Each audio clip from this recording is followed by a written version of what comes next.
The piano was silent. For a man whose life had always been filled with sound, harmony, and voices rising together, silence became the hardest companion. In the final years of Richard Smallwood's life, the music did not stop playing in churches. It stopped playing inside him. Most people remember him as the composer of Total Praise. The song that carries people through funerals. The song that rises when words fail. But very few people know what it cost him to write it. Or what it cost him to keep going afterward. This is not the story you usually hear. Not the awards. Not the presidents. Not the standing ovations. This is the story of a man who gave gospel music permission to feel pain. Who refused to pretend that faith meant everything was fine. And who, in the end, lost the ability to do the one thing that had always helped him survive. He spent his final days away from the stage. Away from the piano. Away from the choirs that once followed his hands and his breath. While his music continued healing millions, his own body was slowly shutting down. So the real question is not how famous Richard Smallwood became. The real question is this. What happens to a legend when the music inside him goes quiet? And what does that silence reveal about the way we honor the people who shape our souls? To understand that silence, we have to begin where the sound first began. Before the silence, there was sound everywhere. Long before the world learned his name, Richard Smallwood was already listening differently. Born in November 1948 in Atlanta and raised in Washington, D.C., his relationship with music did not begin with rules or notation. It began with instinct. At 5 years old, he sat at the piano and played entirely by ear. No sheet music. No formal training. Just memory, emotion, and an internal compass that guided his hands. That detail matters more than it seems. Because when you learn music by ear, you do not think in terms of correctness. You think in terms of truth. What feels resolved? What feels tense? What needs to move somewhere else? Even as a child, Smallwood was not just playing notes. He was shaping emotion. By the time he was 11 years old, he had already formed his first gospel group. While most children were being led, he was leading. Directing voices. Hearing how harmony could lift words beyond language. Music was not a hobby. It was already a responsibility. Growing up in Washington, D.C. placed him at the intersection of culture, faith, and intellect. Church gave him spiritual grounding, but education gave him range.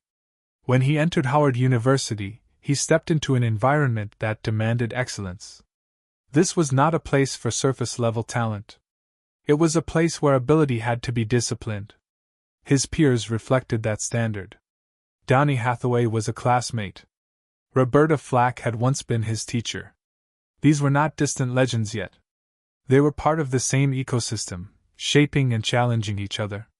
Smallwood absorbed it all, but he still searched for something deeper. That search led him far beyond gospel traditions. He became fascinated with Johann Sebastian Bach. Not casually. Intensely.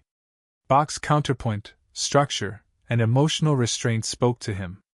While many gospel musicians focused on vocal power, Smallwood focused on architecture. How music is built. How tension resolves. How discipline can create freedom. This influence quietly transformed him. Instead of simplifying gospel music, he expanded it. He introduced complexity without arrogance. Depth without detachment. His piano became central, not decorative. It carried meaning. It told stories even when no one was singing.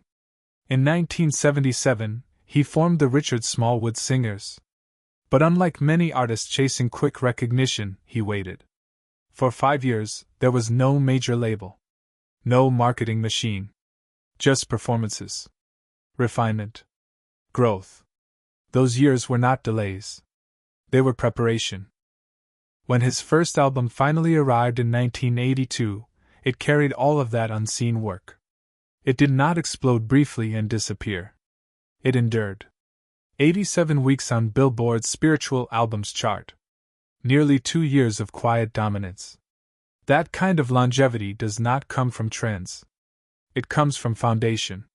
Smallwood was not rushing towards success. He was building something that could last. And even then, long before the world understood the weight of his music, the seeds of both greatness and eventual exhaustion were already being planted. When the music finally reached the wider world, it did not arrive quietly. By the early 1980s, Richard Smallwood had built something that could no longer be ignored. The Richard Smallwood Singers were no longer just a choir. They were a statement. Their debut album did not simply chart. It stayed. 87 weeks on Billboard's Spiritual Albums chart told a deeper story than any headline ever could. People were not just listening. They were returning. This was gospel music that felt different. The arrangements were demanding. Harmonies unfolded slowly, deliberately, sometimes unexpectedly. Lead vocals rotated, not to showcase ego, but to serve the story of each song. And at the center of it all sat the piano. Not decorative. Not background. It led. It questioned. It answered. Smallwood was not interested in simplifying gospel music to make it more accessible. He trusted his audience. He trusted their intelligence, their emotional depth, their lived experience. And that trust paid off. His music resonated with a generation that felt unseen by traditional gospel. Young professionals. College students. Black Christians who wanted music that reflected both faith and complexity. As his influence grew, so did industry attention. Smallwood moved through nearly every major gospel label, not as a man searching for opportunity, but as an artist being courted. Each move revealed something. How labels promoted. How they protected. How they treated artists when momentum was high, and how quickly priorities shifted when it slowed. Those experiences shaped a pivotal decision. Smallwood disbanded the Richard Smallwood Singers and formed Vision. This was not nostalgia. It was evolution. Vision was larger, broader, capable of handling the increasingly sophisticated musical architecture he was writing. The choir allowed him to expand without restraint. More voices. More texture. More emotional weight. This was gospel music designed not just to uplift, but to immerse. During this period, his reach extended far beyond church walls. He performed for 3 United States presidents across political divides. His music entered spaces where faith, politics, and culture rarely overlapped peacefully. Yet it was welcomed everywhere. Internationally, his impact was just as profound. In the late 1980s, the Richard Smallwood Singers toured the Soviet Union. During the Cold War, when mistrust defined global relationships, his music crossed borders without resistance. While governments negotiated, harmony spoke. Awards followed naturally. Grammy nominations. Dove Awards. Stellar Awards. Induction into the Gospel Music Hall of Fame in 2006. But accolades were never the point. Smallwood measured success differently. By endurance. By connection. By the quiet certainty that his music met people where they actually lived. What set him apart most was emotional honesty. In a genre often focused on triumph, Smallwood made room for uncertainty. For waiting. For sorrow that did not immediately resolve. He wrote gospel music for people who believed, but still hurt. Who prayed, but still struggled. That balance created loyalty deeper than fandom. At his peak, Richard Smallwood was not just shaping gospel music. He was expanding its emotional vocabulary. And yet, even at the height of his influence, something else was quietly building beneath the surface. A weight. A cost. Because writing music that carries other people's pain eventually asks for something in return. That cost would soon reveal itself. Every artist has a moment when talent is no longer enough. For Richard Smallwood, that moment arrived quietly in the mid-1990s, far away from stages and applause. It arrived at home. In hospital rooms. In long nights filled with waiting. In 1996, Smallwood was living through a season that stripped him of control. His mother's health was failing. At the same time, his god-brother was dying from terminal brain cancer. 2 pillars of his emotional world were slipping away, and there was nothing his intelligence, discipline, or faith could do to stop it. For someone whose life had been built on structure, this was unbearable. He became a caregiver. Not a role he chose, but one he accepted. Days blurred together. Hope and despair coexisted in the same space. He later admitted that the hardest part was the helplessness. Watching people you love suffer while being powerless to change the outcome changes something inside you. It was in that state that Total Praise was written. Not as a performance piece. Not as a career move. But as a response to pain. Smallwood described receiving the song during that period, when words were inadequate and prayer felt heavy. Writing it did not remove the suffering, but it gave him peace in the middle of it. The song held what he could not say out loud. It allowed him to breathe. At the time, he had no idea what would happen next. Total Praise escaped its original context almost immediately. It moved beyond vision. Beyond his concerts. Beyond his control. Destiny's Child would later perform it. Stevie Wonder would interpret it.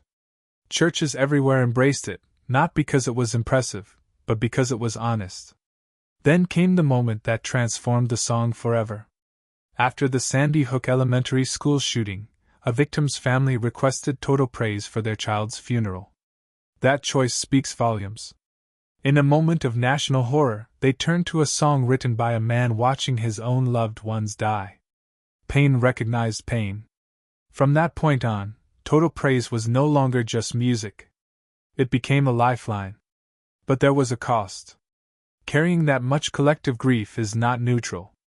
Smallwood did not separate himself from the emotions he wrote about. He absorbed them.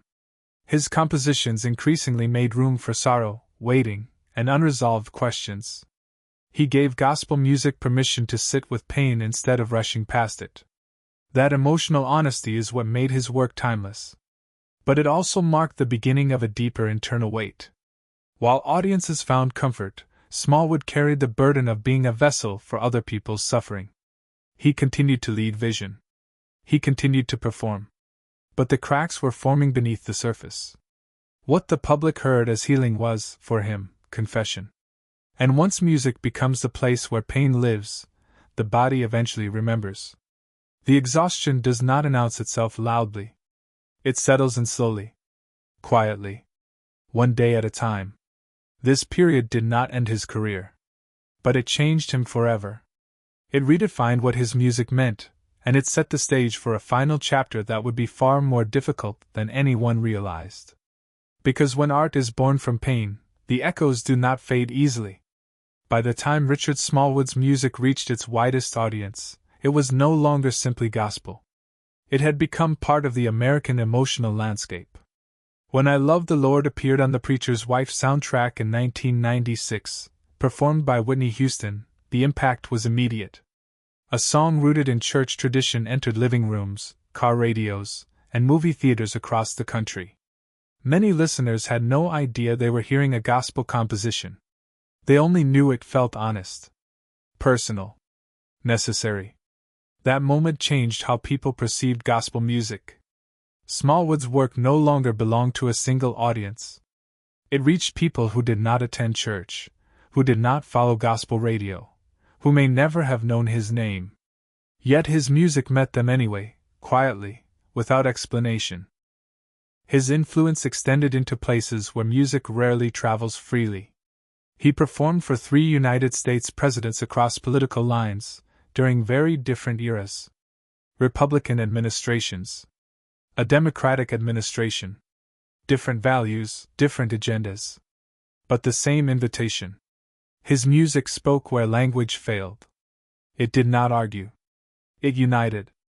Internationally, his reach was even more striking.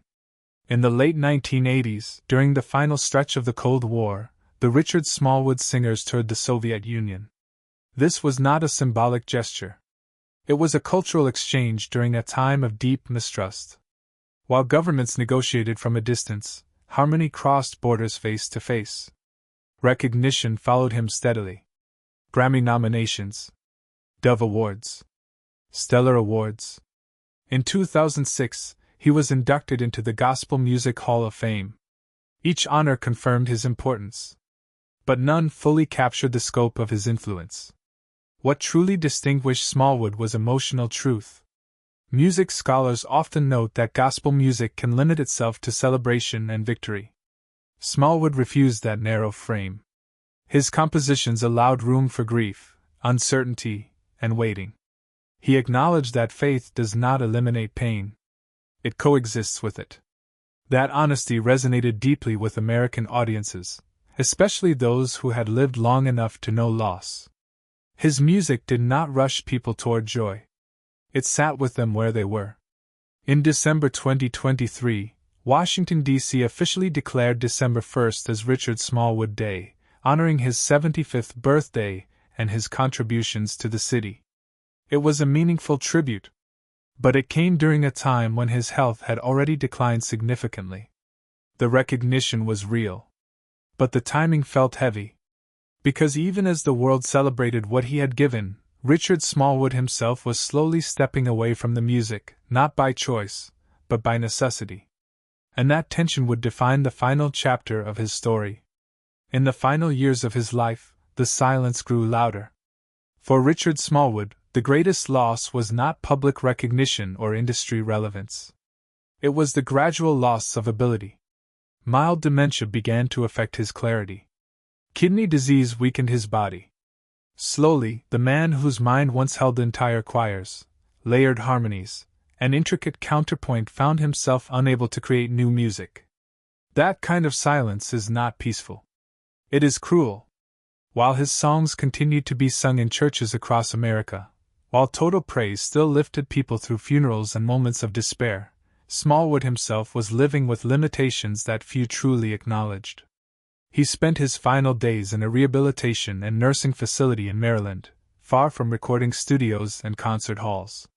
The contrast is impossible to ignore. This was a man whose music shaped modern gospel.